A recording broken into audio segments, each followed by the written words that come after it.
तो कहते हैं, एक शायर कहता है कि नक्श तौहीद का हर दिल में बिठाया हमने, नक्श तौहीद का हर दिल में बिठाया हमने।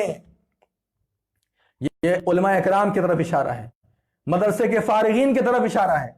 नक्श तौहीद का, एक अल्लाह रब्बुल आलमीन की इबादत का। घंटा बजाते, घंटा, ये मंदिरों में जाकर के, देवालय में जाकर के ना घंटा बजाते, वहां जाकर के हाथ जोड़ करके खड़े रहते और कभी सांप की पूजा करते, कभी बिच्छू से डरते, कभी जानवर की पूजा करते, कभी सूरज को खुदा मानते, कभी चांद को खुदा मानते।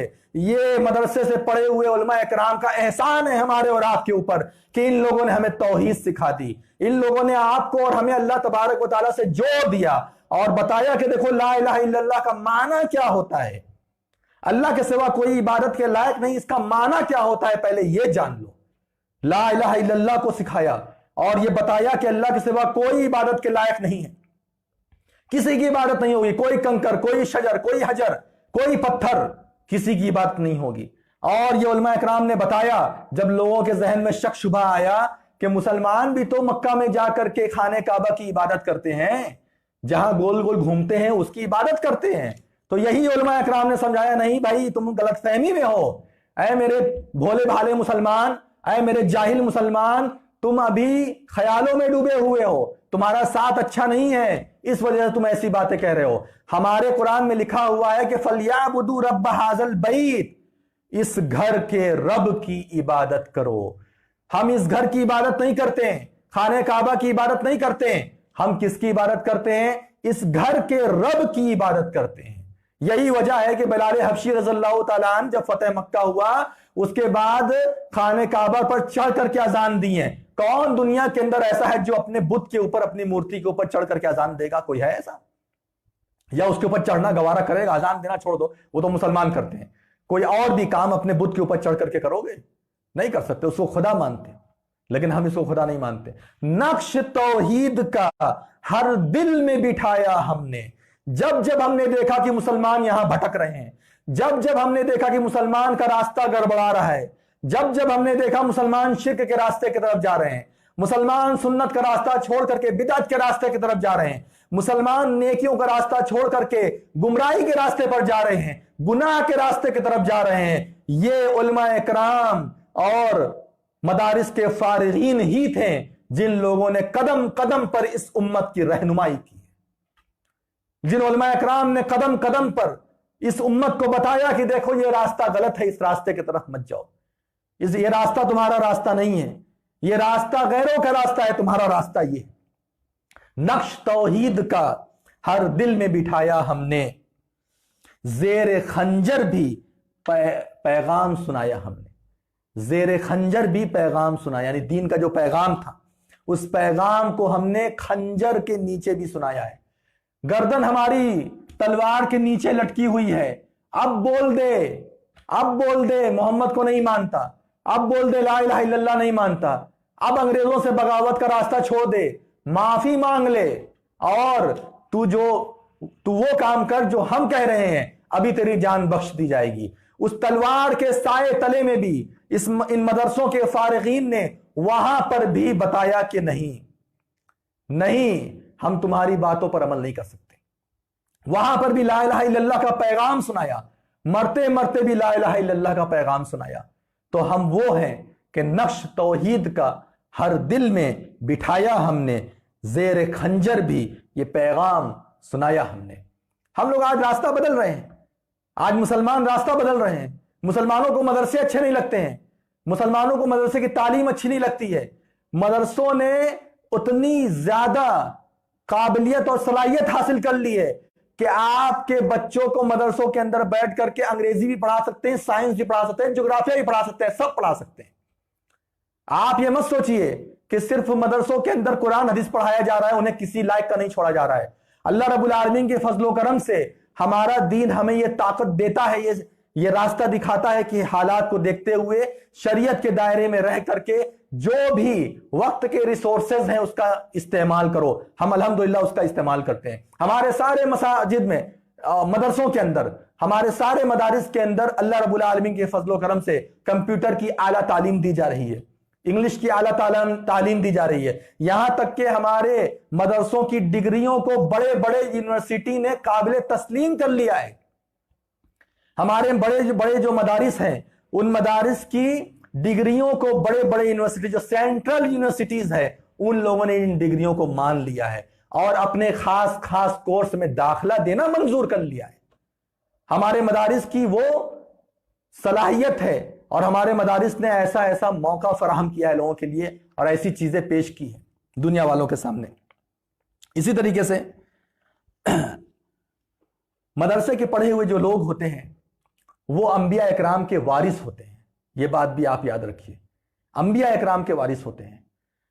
अल्लाह के रसूल सल्लल्लाहु अलैहि वसल्लम ने एक हदीस के इरशाद फरमाया है कि इन्नमल उलमा वरसतुल अंबिया, बेशक उलमा ये अंबिया इकराम के वारिस है। ये अंबिया इकराम के वारिस है और अंबिया इकराम न दीनार छोड़ करके जाते हैं, न दिरहम छोड़ करके जाते हैं। अंबिया इकराम न तो रुपया पैसा छोड़ करके जाते हैं, न जमीन जायदाद छोड़ करके जाते हैं। ये जो कुछ भी छोड़ करके जाते हैं सब कुछ बैतुल माल में चला जाता है। ये क्या छोड़ करके जाते हैं, किस चीज का वारिस बना करके जाते हैं? ये दीन का वारिस बना करके जाते हैं, ये इल्म का वारिस बना करके जाते हैं। और जो जितना ज्यादा इल्म हासिल कर लेगा वो उतना बड़ा जो है वारिस बनेगा रसूलुल्लाह सल्लल्लाहु अलैहि वसल्लम का, उतना बड़ा वारिस बनेगा। आप मदरसे से बदगुमान मत रहिए। मदरसों ने आपको कदम कदम पर संभाला है, बेहतरीन अंदाज में आपकी तरबियत की है, आपके बच्चों की तरबियत की है।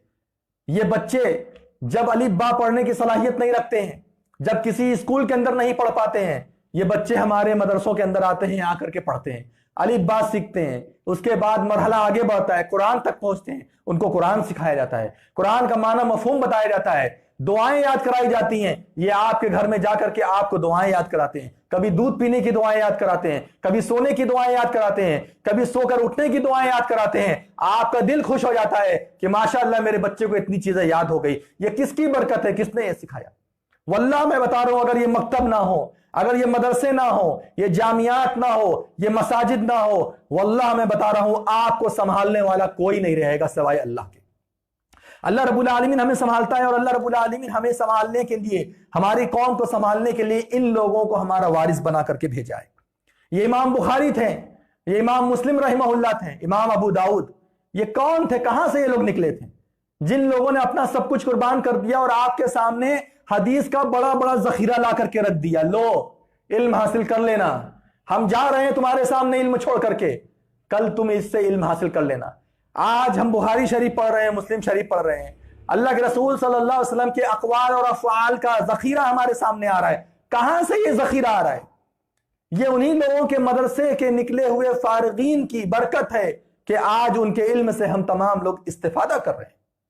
अगर आज बुखारी ना हो, आज मुस्लिम ना होती, आज अबू दाऊद तिरमिज़ी नसई ना होती और दीगर किताबें अगर ना होती, जरा बताओ अपने मसाइल के हल कहां से निकालते? नमाज का तरीका कहां से निकालते? कहां से निकालते? हम तो उनके तर्जुमान हैं, हम तो उनकी बातें बयान करते हैं आपके सामने। ये तो उतने बड़े शागिर्द थे, इतने बड़े शागिर्द थे कि इन लोगों ने आपके सामने रसूलुल्लाह सल्लल्लाहु अलैहि वसल्लम का पूरी सीरत, नबी सल्लल्लाहु अलैहि वसल्लम की पूरी सीरत, उनका पूरा किरदार, उनके अक़वाल, उनके अफ़आल, सब कुछ आपके सामने पेश कर दिए। ये मदरसे से निकले हुए लोग थे। मदरसे का बड़ा मकाम, बड़ा मर्तबा है मेरे भाइयों। मदरसे की अगर आप मदद नहीं कर सकते, अगर आपसे मदद हो सकती है तो ठीक है, अगर आप मदरसे की मदद ना कर सके तो आप मदरसे की मुखालफत ना कीजिए। मसलन मैं आपको एक बात बताता हूं, मुस्लिम पर्सनल लॉ बोर्ड, ये सारे उलमा इकराम हैं, ये सारे फारिगीन जामिया हैं, अलग अलग जामियात से फारिग होने वाले जो मुअक्कर उलमा इकराम है वो इसके अंदर है, मुअज़्ज़ज़ बड़े बड़े उलमा इकराम, यानी मुल्की सतह पर जिनकी काबिलियत और सलाहियत है वो इसके अंदर है। ये वो लोग हैं जब भी हुकूमत कोई बड़ा काम करती है, बड़ी साजिश रचती है मुसलमानों के खिलाफ, ये लोग अपनी आवाज को बुलंद करते हैं। बड़े बड़े मौके पर इन लोगों ने मुसलमानों को बड़े बड़े शर से बचाया है, बड़े बड़े शर से बचाया। ये और बात है कि इस वक्त की जो हुकूमत है वो आपके सामने कितना बड़ा जुल्म करने पर आमादा है, वो हम और आप जानते हैं। इसके बावजूद इन लोगों ने अपने कदम को नहीं खिसकाया, फिर भी बोलते हैं, जहां तक हो सकता है वहां तक बोलते हैं। बाबरी मस्जिद का कजिया था, बाबरी मस्जिद हम लोग उलमा इकराम के खिलाफ बोलते थे, मदरसों के खिलाफ बोलते थे, उनको गालियां देते हैं, ये किसी लायक नहीं है, इनके अंदर कुछ नहीं है। आप जरा सोचिए, आखिरी हद तक बाबरी मस्जिद के कज़ियत तक ये लोग गए, रिपिटिशन भी दाखिल किया, जहां जहां हो सका। अगर ये ना करते, पहले ही मुसालिहत कर लेते, पहले ही अगर सुलह कर लेते, जैसा कि सुलह क्या होने वाला था वो भी हमारे आपके सामने आ चुका था कि किस बात की सुलह ये लोग करवा रहे थे। अगर ये उलमा कराम, ये फारिगीन जामिया, अगर ये लोग सुलह कर लेते तो यही कौम, यही अवाम उनको गालियां देती और कहती कि देखो कौम का सौदा कर लिया। लेकिन अल्लाह रब्बुल आलमीन जो है जज़ाए खैर अता फरमाए उलमा इकराम को, इन फारिगीन जामियात को, कि इन लोगों ने जर्रा बराबर भी कौम के लिए सौदा नहीं किया, अपने सर को नहीं झुकाया, आखिरी हद तक लड़ते गए, लड़ते गए, लड़ते गए, जहां तक उनके लिए रास्ता था वहां तक लड़ते गए। भले कामयाबी नसीब नहीं हुई, भले अल्लाह रब्बुल आलमीन की मर्जी कुछ और थी, लेकिन इन तमाम चीजों के बावजूद आखिरी हद तक लड़े या नहीं लड़े। ये किसकी लड़ाई थी? ये या किसी आलिम की एक लड़ाई थी? ये हमारे कौम की लड़ाई थी। ये मसला हमारी कौम का था, लेकिन इसके बावजूद आखिरी वक्त तक लड़ने के लिए गए या नहीं गए। ये उलमाए इकराम का किरदार है, ये फारिगीन जामियात का किरदार है। ये अपने अपने अपने नफ्स को फरोश नहीं करते हैं, ये जमीर फरोश नहीं होते। वो इल्ला माशाअल्लाह कुछ होते हैं जो जमीर फरोश होते हैं, उनकी कोई वैल्यू नहीं है इस्लाम के अंदर, लेकिन ये लोग जमीर फरोश नहीं होते हैं। ये लोग अल्लाह रब्बुल आलमीन के दीन के मुबल्लिग और दाई होते हैं, अल्लाह रब्बुल आलमीन के दीन को फैलाने वाले होते हैं।